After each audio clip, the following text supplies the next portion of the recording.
Last June, Oklahoma State Parks implemented a new admission fee system. A $10 day pass with a discount for in-state residents or a $60 annual pass for all parks. Pretty good deal, but not all Oklahomans, especially those that live near the parks, are happy about it. And as Rory Taylor reports, they're sharing their concerns with lawmakers. 2020 was a highlight year for Oklahoma's state park system.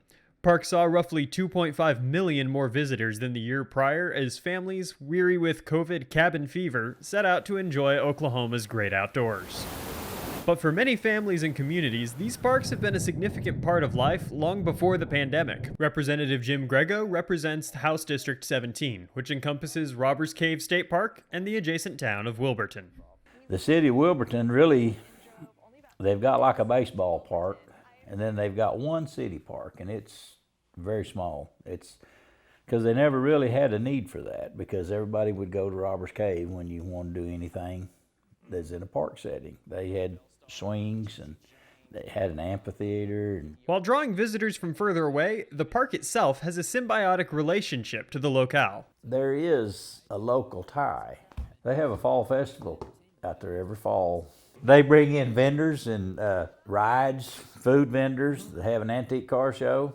They estimate 60,000 people descend on that park that weekend. You got a 10,000 population county and you bring in 60,000 people. But that's part of the local ownership. That sense of local ownership is driving a piece of compromise legislation that would give Oklahomans cheaper access to their favorite parks. Back to the interim study, we threw the idea out there, what about if an individual can pick one park in the state and pay $20 a year and have unlimited access to that one park? He doesn't, he's not ever going to go to Beaver's Bend. He's never going to go to Little Sahara, but he's going to go to Robbers Cave. House Bill 1681 passed 77-20 last Monday and now moves on to the Senate. State Senator David Bullard says part of the bill's intent is equity. In our area where we have a higher level of poverty, for a lot of people, that's their vacation and that's their air conditioning.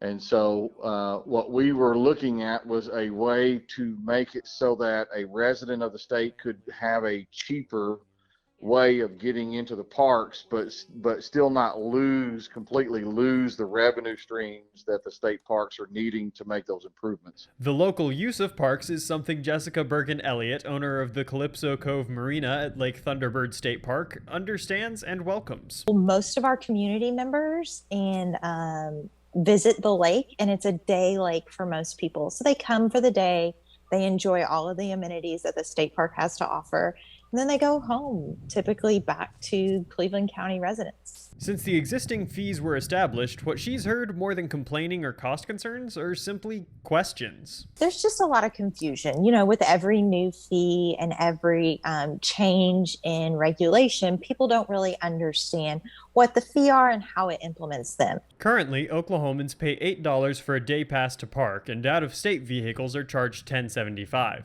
Between that and the yearly $60 pass for all parks, admission fees generated $944,000 of revenue in their first year. But that's less than a tenth of the $10 million annually that was estimated at the fee's installation, even as usage soars. I know that mission is to maintain all the park's restrooms, and that's a lot of work and financial output. So I'm happy to pay the fee personally if the restrooms are clean, but I'm apprehensive about what happens with the funds. We did some checking on Robbers Cave, and to date they've collected $42,000, but they've not spent any of it. So if the need was so great and it had to be there, we've got to have the money, we've got to use it now. Why aren't we using it? We're just sitting on it. It's just going to be another bank account somewhere. So one thing I don't see is really a negative impact on the state budget. Rory Taylor, The Oklahoma News Report.